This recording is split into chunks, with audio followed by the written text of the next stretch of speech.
Hello channel, and welcome to something completely different. This is a bit of an impromptu video. This channel is normally dedicated to travel videos and my traveling experiences, usually involving a motorcycle or a scooter.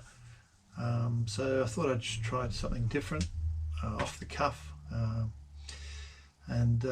As far as the travel videos are concerned, there'll be more of that coming. In a couple of weeks I fly out to Indonesia. I'm going to the island of Flores, which is a large island in the eastern side of Indonesia, and I mean it's 14,300 square kilometres, that island. So that island alone, there's lots to see. But I will be also intending to go to Komodo Island to see the big Komodo dragons and a few other islands. But that's coming. But today I'm just going to review a song. I've listened to this album today, right? One that is a debut album by the band The Models. Models.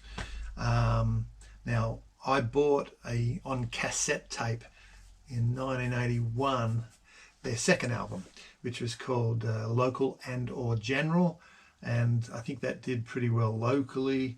It was sort of their breakout album.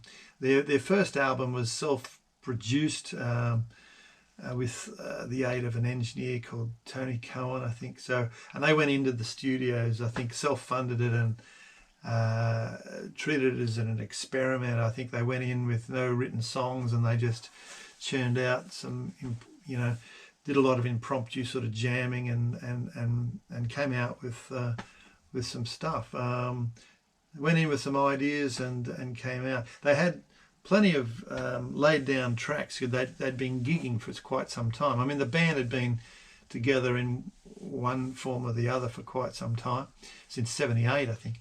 And but anyway, yeah, so they went in there, and what came out was this album, Alphabravocharliedeltaechofoxtrotgolf.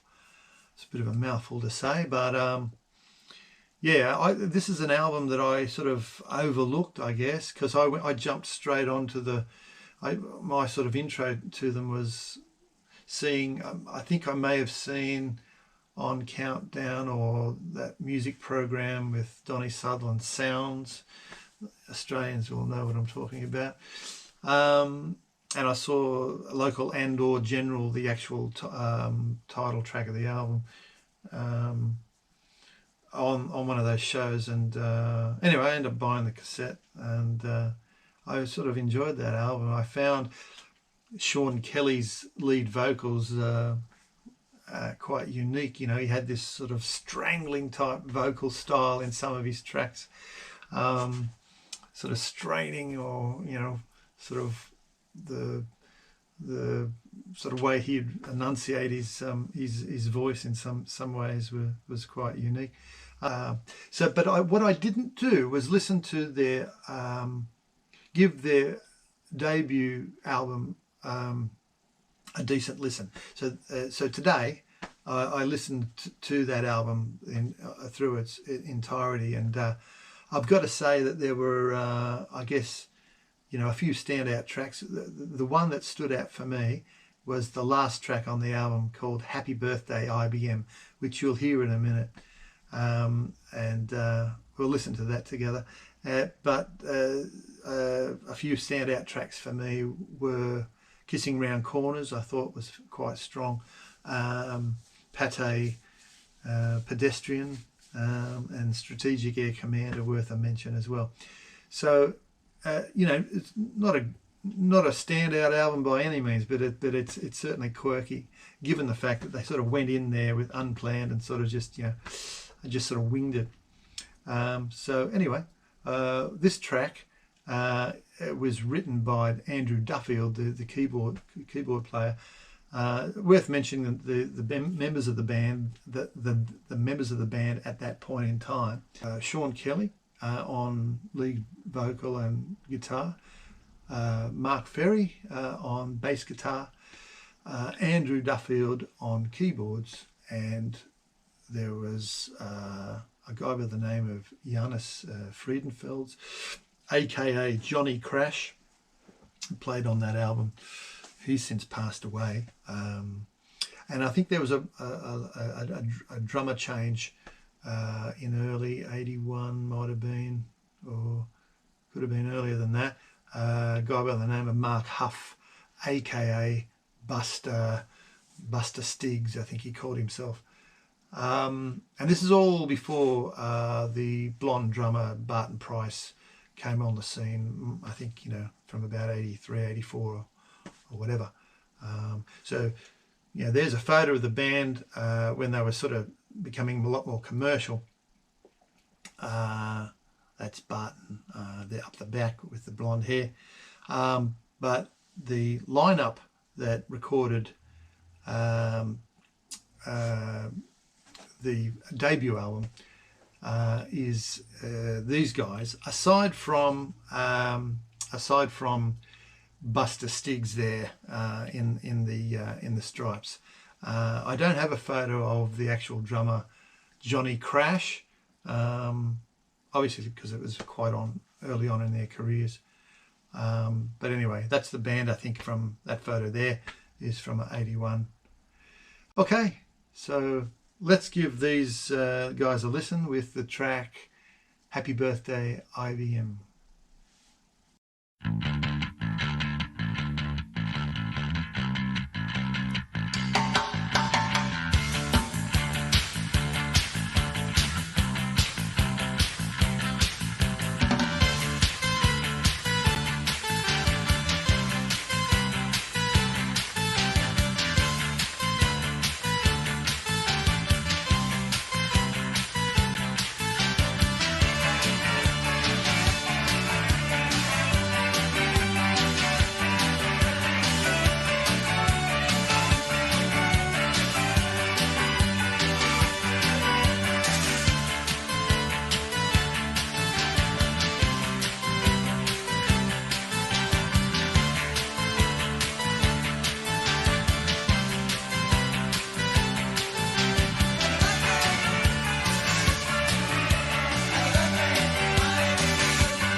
we are. How about that? Quirky track, right? But definitely catchy. And that's my second listen. I really dig that track. It's light. It's just quirky. But you know, what's it about? Well, it's about a guy singing to a machine, right? I don't think it's about the actual foundation of IBM. I did Google that. I think they started on the 16th of June 1911 for those trivia buffs. But anyway, a nice track, and thought I'd just share it today. It's a bit of a one-off sort of thing, something different. Now that album that it come from was just recorded in Melbourne, like I say, all by themselves, whereas their second album, the one I bought back when I was 17, Local and or General, they actually recorded that over in England at Farmyard Studios, somewhere near Watford, I think, northwest of London. And you know, Andrew Duffield's keyboards on that track, they were made with what he was using at the time was an EMS Synthi a.k.a, which you know is a synth from the early 70s. It's you know, obviously analog and sort of, I think you could only play one note at a time or something. It was very, very basic. I'll put a photo up here, give you an idea of what it looks like. And there we go there. And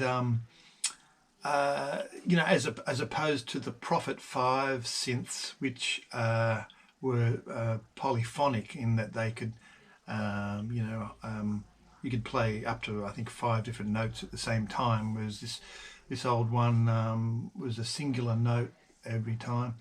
But anyway, just a bit of trivia for that. Thanks for tuning in if you've stayed this long, and I'll see you on the next video. Cheers.